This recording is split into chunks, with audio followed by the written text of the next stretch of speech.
ओम शांति 2/2/1976 की अव्यक्त मुरली। हेडिंग है बाप स्नेही बनने की निशानी, फरिश्ता स्वरूप बनना।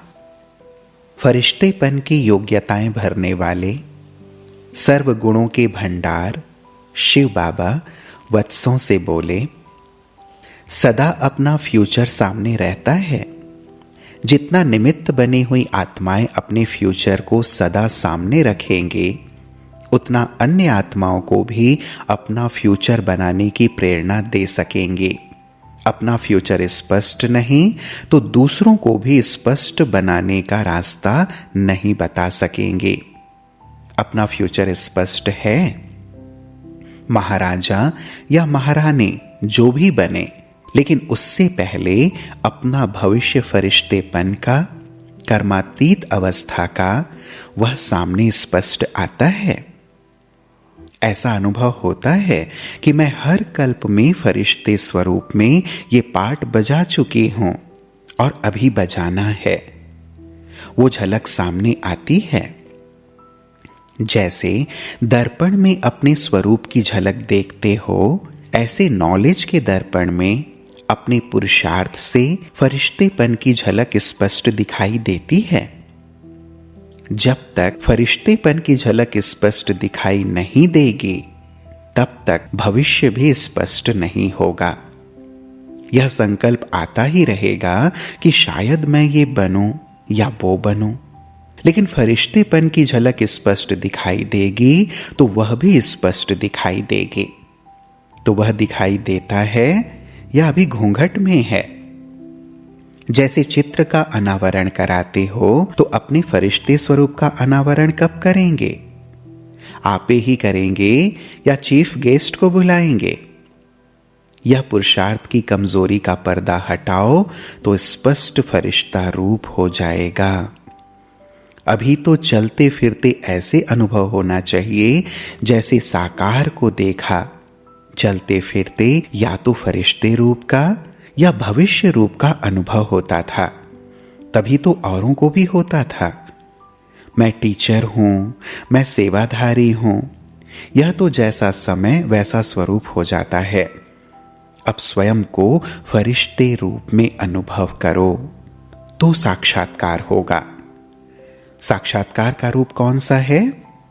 फरिश्ता रूप बनना, चलते फिरते फरिश्ता स्वरूप।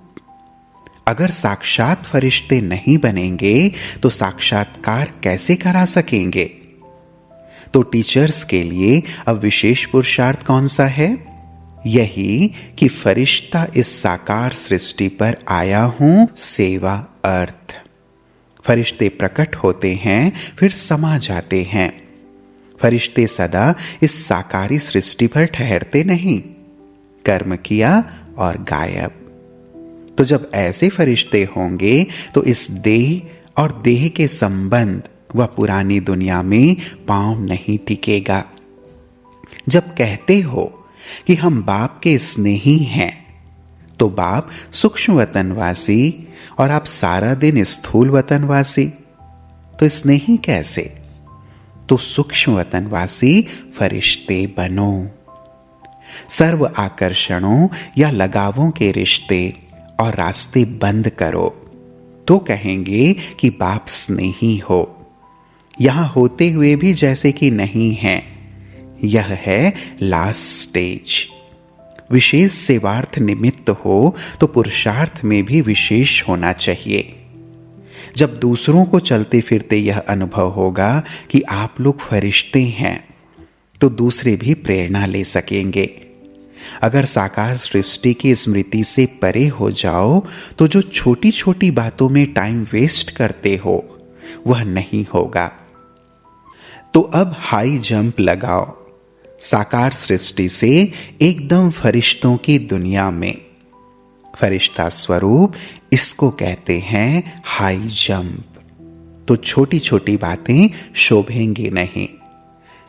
तो यह बाप की विशेष सौगात है। सौगात लेना अर्थात फरिश्ता स्वरूप बनना। तो बाप भी यह फरिश्ता स्वरूप का चित्र सौगात में देते हैं। इस सौगात से पुरानी बातें सब समाप्त हो जाएंगे। क्या और क्यों की रट नहीं लगानी है। निर्णय शक्ति, परखने की शक्ति, परिवर्तन शक्ति, जब ये तीनों शक्तियां होंगी तो ही एक दूसरे को खुशखबरी सुनाएंगे। अगर खुद में परिवर्तन नहीं तो दूसरों में भी परिवर्तन नहीं ला सकेंगे। अच्छा, परिवर्तन शक्ति वाला ही सफल। प्रश्न है, किसी भी प्लान को प्रैक्टिकल में लाने के लिए विशेष कौन सी शक्ति की आवश्यकता है? उत्तर है, परिवर्तन करने की शक्ति। जब तक परिवर्तन करने की शक्ति नहीं होगी तब तक निर्णय को भी प्रैक्टिकल में नहीं ला सकते हैं, क्योंकि हर स्थान पर, हर स्थिति में, चाहे स्वयं के प्रति व सेवा के प्रति हो, परिवर्तन जरूर करना पड़ता है। जैसे सफलता मूर्त बनने के लिए संस्कार व स्वभाव परिवर्तन करना पड़ता है, वैसे ही सेवा में अपने विचारों को कहीं ना कहीं परिवर्तन करना पड़ता है।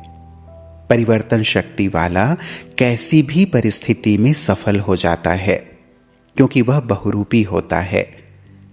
प्लान को सेवा में लाएंगे और पॉइंट्स को प्रैक्टिकल जीवन में लाएंगे।